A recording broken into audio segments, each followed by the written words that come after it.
nữa. Nhưng mà hôm nay tôi cũng rảnh quá nên thôi tôi quay thêm một ít thời gian nữa, chừng mấy phút thôi, là tôi nói về cái thiết giá trị của ông Karl Marx. Là ông Karl Marx có một câu rất là hay, tức là ông trong cái học thuyết của Karl Marx đó là ông viết á, là mọi vật không bao giờ sinh ra và cũng không bao giờ mất đi, mà chỉ chuyển hóa từ cái dạng này sang cái dạng khác.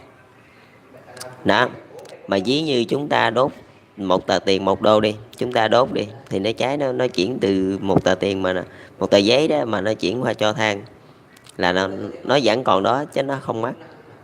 Thì vạn vật không bao giờ tự sinh ra mà cũng không bao giờ tự mất đi, nhưng mà cái giá trị của nó khác nhau. Nghĩa là vào cái thời điểm này thì cái giá trị nó chỉ giá là 1 đô, nhưng mà khi đốt rồi thì nó mất đi 1 đô, nó không còn giá trị trong cuộc đời này nữa. Đó, mà ngày xưa là ông Karl Marx là ông nghĩ là vạn vật là tự sinh ra và tự mất đi, và ông loại bỏ đi cái thiết giá trị, nghĩa là công bằng. Đó, mà công bằng ông là tất cả mọi thứ đều không có giá trị hết, đều là bằng nhau hết. Đó, và ông loại bỏ cái sức ảnh hưởng của đồng tiền ngay cái chỗ đó, tức là vạn vật đều bằng nhau và không có giá trị. Ví như một tảng đá đi, với một pho tượng đi. Đó, và ông đã bỏ đi cái khoảng thời gian người ta lao động sáng tạo để người ta tạo ra được cái gọi là cái thành phẩm. Thì khi mà người ta tạo ra cái thành phẩm rồi đó, là lúc đó nó mới có cái giá trị. Đó, tại vì còn cái công sức lao động của người ta nữa, nên không thể nào mà loại bỏ cái đó được. Thì bất kỳ cái sự vật, một cái sự vật nào, một cái vật nào ở trên thế giới này, đa phần đều được tạo ra nhờ vào cái sức lao động của con người. Mà con người lao động thì phải trả tiền lương, mà trả tiền lương thì nó cắn vô cái giá trị đó, và cái người kinh doanh nên đòi hỏi phải có lợi. Đó, lợi ích của người ta, lợi ích của người lao động và lợi ích của người kinh doanh. Thì như vậy cái vật đó được định giá bằng một lượng tiền nhất định, là cái đó là cái giá trị của cái vật đó. Mà ông lại bỏ qua cái phần đó, nghĩa là cái vật đó nó không có giá trị gì hết, tức là nó không tự sinh ra mà nó cũng không tự mất đi. Đó, và ông bỏ đi cái giá trị, là ông bỏ đi cái sức lao động của người ta, và ông bỏ luôn cả cái lợi ích của người vô sản và cái lợi ích của người tư sản, nghĩa là bằng nhau, nghĩa là không có chia lợi ích gì ở đây chân. Nghĩa là vạn vật đều tự sinh ra và đều không tự sinh ra, và đều không tự sinh ra và cũng không tự mất đi. Đó là chỉ là bỏ đi cái lợi ích đó, mà từ bỏ đi cái lợi ích bỏ đi cái lòng tham là thế giới sẽ công bằng.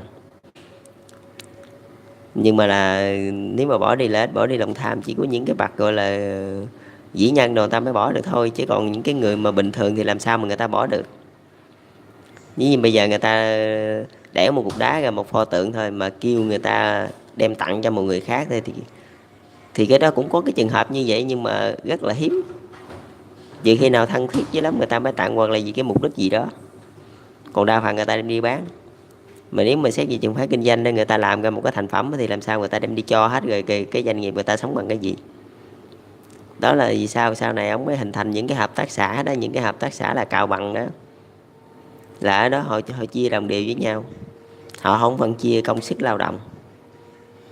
Đó, cái thế giới đại đồng của ổng là như thời nguyên thủy vậy đó, là anh có làm hay không làm gì cũng đều được chia đồng đều. Đó là nó dở ngay trong cái chỗ đó, tức là nó loại bỏ cái lợi ích của người ta. Khi mà người ta lao động là người ta không có được lợi ích nè, rồi người ta kinh doanh người ta cũng không được lợi ích. Như vậy thì mình, nếu mình đứng xét với trường phái của mình đó, thì mình làm để làm cái gì, phải không? Mình phải chấp nhận phân chia lợi ích một cách đồng đều, một cách dung hòa với nhau. Và hai bên cái giới vô sản và giới tư sản người ta chấp nhận được cái lợi ích, người ta chấp nhận được cái sự phân chia đó. Và giống như là một cái lời thỏa hiệp vậy đó. Như lời 10 đồng đi, thì giới tư sản người ta sẽ lấy 7 đồng, còn giới 3 đồng người ta sẽ chia lại cho giới vô sản. Đó, mà giới tư sản họ cái 7 đồng đó họ tự chia với nhau, và giới vô sản cái 3 đồng đó họ tự chia với nhau. Như vậy gọi là đại đồng. Đó, tức là mình chấp nhận đi cái lợi ích, là mình chấp nhận dung hòa cái lợi ích, và mình chấp nhận cái ngày công lao động của người ta. Đó, và cái thành phẩm mà người ta đem đi bán đó, người ta thương mại đó, thì người ta mua 7 đồng người ta bán 10 đồng. Chứ có ai mà mua 7 đồng mà bán 0 đồng không? Không có. Ta làm ăn thua lỗ ai làm. Đó, ổng thì ổng lại loại bỏ ra hết cái đó, tức là ổng loại bỏ đi cái phần gọi là, tôi không biết là cái lúc đó là ổng suy nghĩ làm sao mà ổng lại bỏ cái phần đó. Nghĩa là một cái vật gì, bất kỳ một cái vật gì ở trên cõi đời này cũng đều thông qua cái ngày công lao động. Cho dù anh khai khoáng thì anh cũng phải bỏ công ra, anh đào xuống dưới đó, anh đục khoét cái dưới đó đó thì anh mới lôi lên được. Anh khai thác dầu đó thì cũng vậy thôi, anh cũng phải đục khoét cái dưới đó anh mới lôi lên được thôi, chứ tự nhiên nó đâu có lộ thiên lên sẵn cho anh đâu. Thậm chí anh khai thác vàng luôn thì anh cũng phải vẫn bỏ cái ngày công lao động ra đó thì nó mới gọi là có cái thành quả, có cái thành phẩm đó. Mà nếu mà mình loại bỏ cái ngày công lao động mà không được trả công đó, tức là nó không có giá trị lợi ích, thì làm sao mà người ta làm đây. Mà nếu mà người này không làm á, mà cũng được lại á, thì người kia cũng bắt chước cũng không làm theo luôn, đâm ra cái hợp tác xã không ai làm hết mà vẫn được chia lợi ích đó. Nó dở cái chân cái chỗ đó, nó không có thôi thúc con người ta làm việc. Nghĩa là anh không làm anh cũng được trả lợi ích thì anh làm để làm gì. Nó công bằng cái chỗ đó, đó.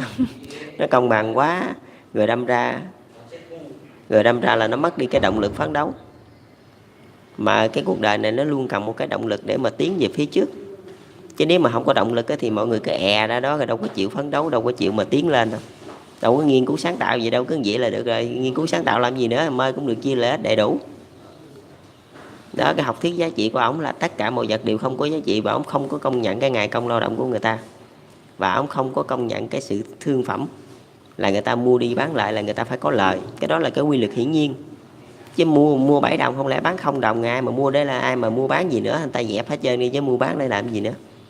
Thì bởi vì hồi đó mới thành lập ra những cái nghiệp đoàn, rồi sau đó mới mua dầu rồi này kia để là mới có cái sổ.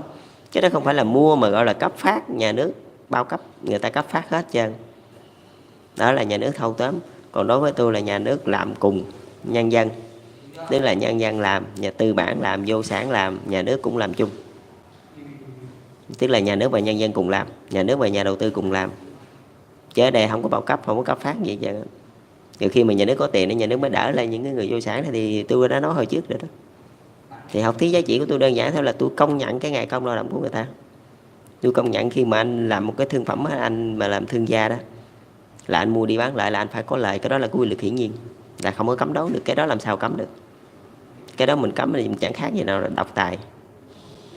Còn đối với nhiều người ta gọi chủ nghĩa xã hội ở Việt Nam mà gọi là độc tài tại vì có một đảng. Nhưng mà đối với tôi á, thì tôi lại định nghĩa khác. Đó là chủ nghĩa xã hội nguyên bản, là chỉ có một đảng cộng sản duy nhất thôi, đảng xã hội thôi.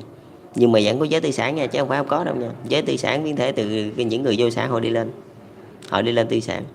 Đó là chủ nghĩa xã hội nguyên bản, là một đảng thôi. Nhưng mà chính phủ vẫn phải chia ra làm hai hướng. Một cái hướng là đối nội đó, trong nội bộ đó là một cái hướng đó, là nói chuyện với những người tư bản đó, mà một cái hướng nói chuyện với những người vô sản. Còn đối với những nước tư sản đó, là chủ nghĩa xã hội hỗn hợp, là họ có hai đảng luôn. Một đảng xã hội là họ nói chuyện với những người vô sản, còn một đảng cộng hòa là họ nói với những người tư sản. Đó là gọi là chủ nghĩa xã hội hỗn hợp và chủ nghĩa xã hội nguyên bản, chứ không phải là độc tài. Độc tài là cái mô hình bao cấp của ông Karl Marx mới gọi là độc tài. Còn ở đây là chủ nghĩa xã hội hỗn hợp và chủ nghĩa xã hội nguyên bản.